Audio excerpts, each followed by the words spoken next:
Hey boys and girls, it's Miss Tamara and I'm here to read a book. It says The Little Black Ant on Parker Street. And this is the what of the book? The front. And this is the spine. And this is the back. And who draws the pictures? Oh, the illustrator. Who writes the word? The author. And this is the title of the book. The Little Black Ant on Parker Street. Little Black Ant pokes her head from a tiny sandy hill dotting the lawn of the house on Parker Street. It is summertime and the ant hill is flurry of activity. Beneath the hill lies a busy ant city with many rooms connected by little tunnels, and there are rooms for the ant queens, nurseries for the eggs and babies, and a sick room, and a storage room, and a bedroom for the workers. For weeks, Little Black Ant worked inside the dark nest under the ground, caring for the queens and the young ants, hauling away trash, digging new rooms, and guarding the door to keep strangers out. Now she's old enough to leave the nest to look for food, and she wiggles her antennas, smelling the late afternoon air for danger. All is clear. She scurries up onto the sidewalk. Her antennas wiggle some more, smelling for a whiff of something tasty. Finally, she finds a fat, dead caterpillar, and she tries to lift it, and she tries to drag it, but it's too heavy. She runs back to the anthill for help. On the way, she squirts little drops of liquid from her tail, and presto, a scent trail. Do you see the little drops she's leaving so she can remember how to get back to it? Her nest mates pour from the anthill, following the scent trail to the tasty treat. Chomp, chomp, chomp, chomp. Their sharp jaws bites off pieces of the caterpillar 20 times heavier than they are. In a slow-moving line, they march back to the nest with their heavy loads. A summer school class out for a walk watches the busy two-way ant highway. The children bend down low to get a closer look, but are careful not to get in the ants' ways.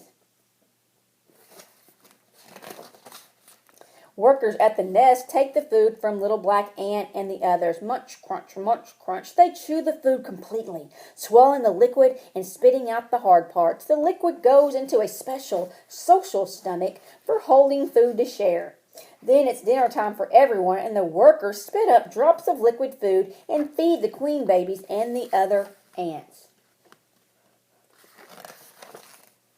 Long after sunset, the ant highway streams on. In the dark, a large carpenter ant tries to steal what's left of the caterpillar. Whoosh! Little Black Ant and her nest mates point their stingers at the thief, showing her with poison. Sharp jaws latch onto her legs, and she limps away, trying to shake her leg free. The next day, Little Black Ant marches with the nest mates toward a rose bush. Tiny green insects called apids cling to the brush. Little Black Ant strokes an apids with their antennas, and surprise! The apids release a sweet drop of liquid sugar called honeydew. Little Black Ants lick it up. She strokes apids after apid until her social stomach bulges with sweet juice for the queen and her babies.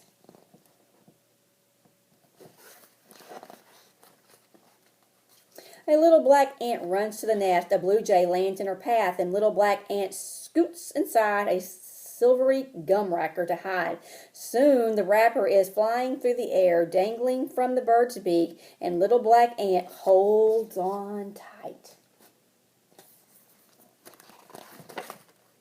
Peck, push, the blue jay tucks the shiny paper into his bulky nest. In a flash, Little Black Ant scrambles from the wrapper and down the rough tree trunk of the maple tree. She finds the sidewalk and crawls along its edge. On and on she creeps on her little legs until stars fill the sky. She wiggles her antennas, but nothing smells like home or her family. Uh-oh, y'all think she's lost? When the sun comes up, she is still scurrying. Around noon, she catches a whiff of something familiar. She stops, wildly waving her antennas. Tap, tap, tap. Little Black Ant bumps into a line of antennas, and they smell just like her. It's her nestmates hurrying along a scent trail to a huge neighborhood picnic. Oh, she found her family. What do you think she might find at the picnic? Oh, let's see.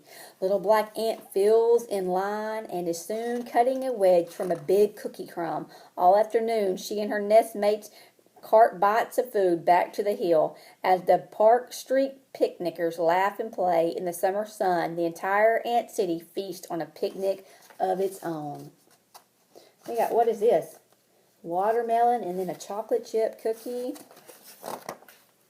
One warm day toward the end of summer, the ant hill buzzes with excitement. Clouds of special ants with silvery wings, males and young queens, fly from the nest. They mate with winged ants from other little black ant colonies. Their job is done, the males soon die, and the young queens break off their wings and find places to start new colonies.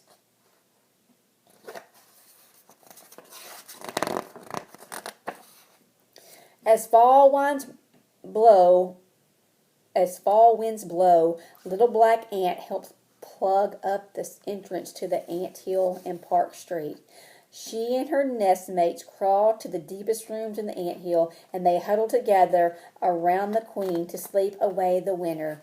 Come spring, little black ants will wiggle her antennas once more, searching for cookie crumbs dropped along Park Street. The end.